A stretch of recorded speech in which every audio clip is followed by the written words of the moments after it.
Welcome, everybody, to Spirituality Adventures. This is a non-judgmental place to explore spirituality, and we're so glad you're here. This is a viewer and listener-supported podcast, so we greatly appreciate your support.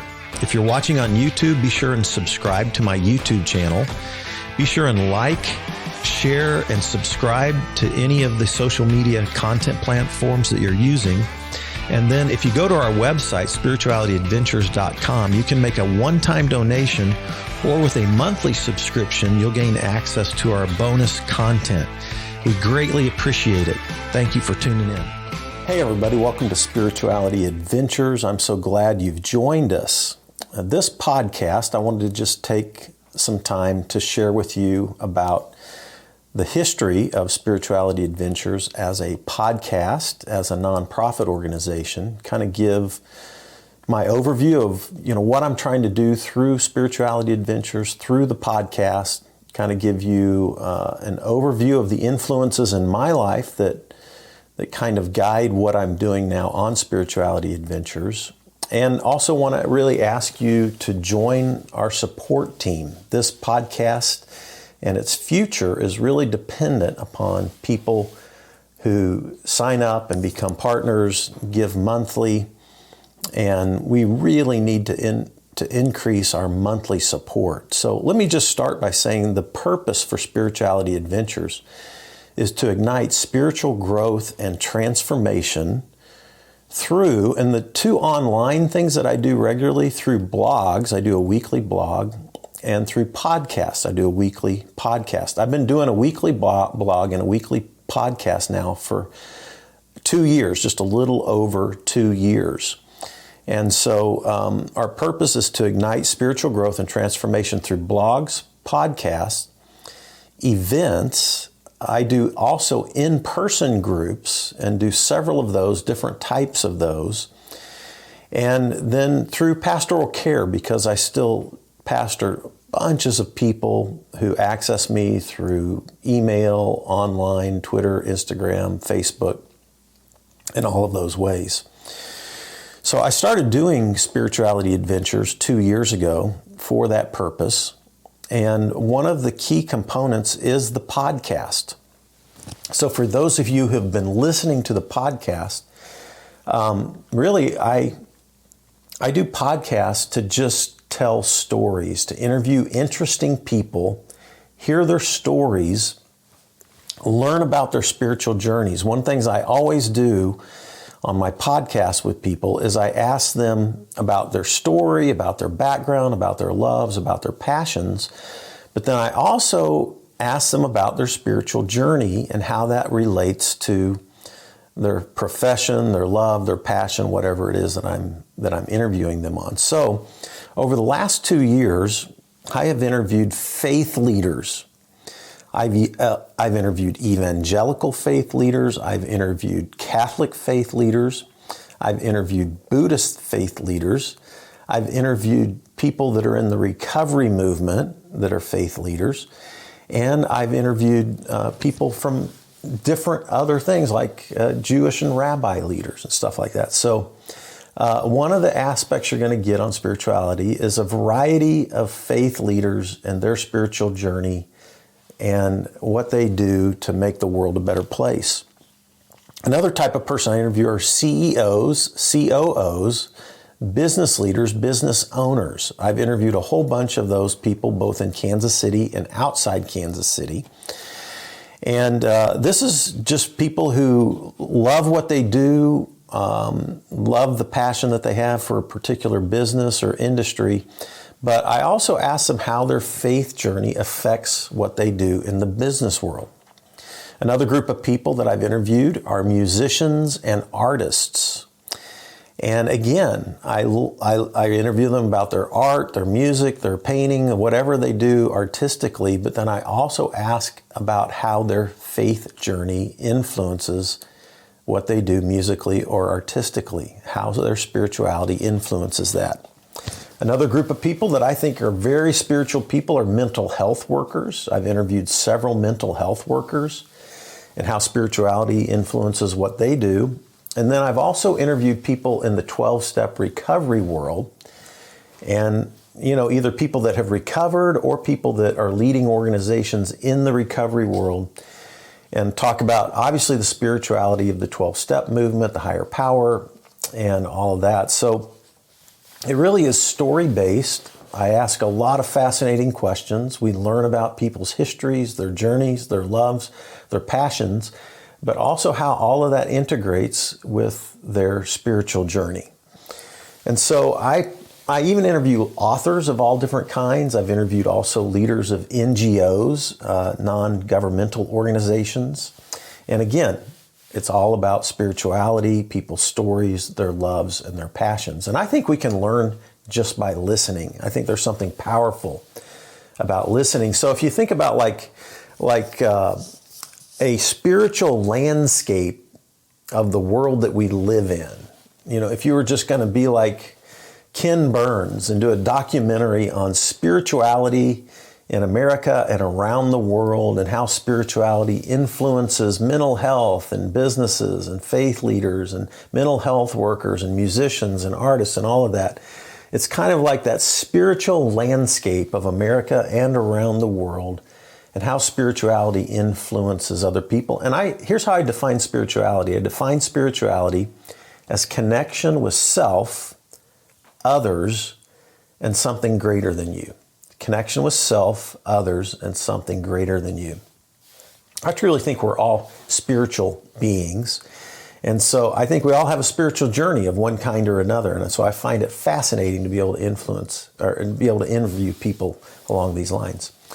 Now, the things that influence me, and you might be wondering, why does Fred pick this person interview or this person interview? Well, the things that have influenced me affect the people that I choose to interview. I always choose people that I'm interested in. Like, I want to hear their story. And so I hope you love hearing their story. So for those of you who are just sporadic listeners, those of you who maybe just jump in every now and then, or those of you who listen to almost everything I do, I'm so thankful for you, grateful for your listening, your participation. Many of you have shared. By the way, we've become in the top 15% of podcast listeners, and of people who share our podcast. So I'm so grateful for all of our listeners, all those who shares. But my influences are, number one, I think most of you know, Scripture and Jesus. I came to Jesus as a teenager. I became a follower of Jesus at 16, preached my first sermon at 17, felt called to be a pastor, and really have been a pastor ever since. I've been pastoring people for over 40 years since I was a teenager. And so Jesus and Scripture are my number one influencers, and still are. The second big influencer in my life is the meltdown I went through a few years ago, now almost 4 years ago, right? 3 or 4 years ago. And many of you know about that meltdown, personal crisis. I've shared that with great detail, both in my blogs, and then if you've listened to the podcast, you've certainly picked up on that as well. But, in my meltdown, in my darkest days in 2019, I felt like an atheist. I never said I was an atheist, by the way, but I'm just saying the feeling that I had in my darkest days, it felt like I was an atheist. And I also questioned everything that I ever believed. I literally questioned, doubted, kind of, in a certain sense, just dumped everything out the window, and then just started again trying, well, what do I really, really believe in? In my darkest moment, what was interesting, when I felt like I was in the deepest funk, a friend of mine from the National Prayer Breakfast sent me a hard copy of Richard Rohr's book, Falling Upward. And I hadn't even been reading. I was in a pretty dark place. I'd been attending a 12-step group for about 2 months, but I read Richard Rohr's book, and it really did get my faith off the ventilator. And then I just started reading all of Richard Rohr's stuff, kind of devoured his work. And then I really started getting to know people in and around Richard Rohr, and that led me to Brian McLaren and all kinds of other people. And I've interviewed a number of these people who have really been an influence on me in these last couple, 2 or 3 years. So I'm really learning and growing all over again, and rereading the Gospels of Jesus and really loving it, and really just every day want to give my life to God and let Him lead me however He wants to lead me. Another big influence is the recovery world. I got into the 12-step recovery world over 3 years ago in September of 2019. And I started attending regularly. This was when my faith felt shattered. And I really grew to love the broader approach to spirituality. One of the reasons is because about 50% of the people who come to AA or some other 12-step group are atheist or agnostic. And a lot of those people have been hurt and wounded by the church. And so they don't want to have anything to do with the church or Bible or Jesus. It like triggers religious trauma in them. But what's fascinating is this broad approach to spirituality, this sort of connection with self, others, and something greater, gives people a foothold. It opens a door. It opens a beginning. And people begin to develop a concept of God, a relationship with God. They begin to develop a spiritual path that really flourishes and leads them not only to sobriety, but healthy living. It's fascinating. The 12-step program is thoroughly biblical. All the 12 steps are thoroughly biblical. And so it's a beautiful way to present not only sobriety, but a spiritual life where we live for God, where we live to serve others. Recovery, service, and community really are huge backbones to the recovery world. And I found a spiritual home in the recovery world. I love the honesty, the vulnerability, the transparency, and the humility of the 12-step world. In fact, I would say this. I think every church, synagogue, temple, mosque would be really well served to study the 12-step world and really learn from its honesty and its vulnerability. And it's so beautiful when you sit in a circle with people who are at the bottom of life, literally, like they're ready to go to prison, or they're ready to lose everything, or they might die. They're in such dire predicament. And in the AA world, we like to say, their ass is on fire. That's what people say. Well, when people are in that kind of situation and they come into the recovery world, you sit in a circle and just really kind of share your brokenness. But in that vulnerability and people being brutally honest about their most broken places in life, there's something that happens. The Spirit moves. Something almost magical when human beings just drop the masks, get real, and get vulnerable and open. It's a way to heal shame. It's a way to connect with other human beings. It really leads to connection with self, others, and something greater. And so that's why I've really loved the spirituality of the recovery world. And so those are some of the influences that I have. And I just want to remind you, because of all of that, by the way, I still, love Jesus, teach the Bible, and all that kind of stuff, and I'll continue to do that the rest of my life. But because of the influence of all of that, I started Spirituality Adventures a couple of years ago. I do a weekly blog. If you're not a part of my email list, go to the website, spiritualityadventures.com, sign up, put your email in there, and sign up for my weekly blog. And that's always on some type of a spiritual topic, and always, I think, intriguing for people who are Jesus followers or people who aren't, people who are just in the recovery movement at large, or just people who are spiritual but not religious. I write those blogs with all those people in mind. And then my podcast, really encourage you to tune in. If you like a blog, if you like a podcast, share it, like it, let people know. Post it on all your social media platforms. Help us out that way. And then one of the big things that I just want to ask you to help us do, to do Spirituality Adventures through either a year-end gift, but really what I really ask you to consider is do a monthly donation. You can go to my website, spiritualityadventures.com, and then go to the support page, /support. And you can sign up. All these are tax-deductible gifts. This is a 501c3, just like you would give to any charity or any church group. You can give to Spirituality Adventures. It's tax deduction.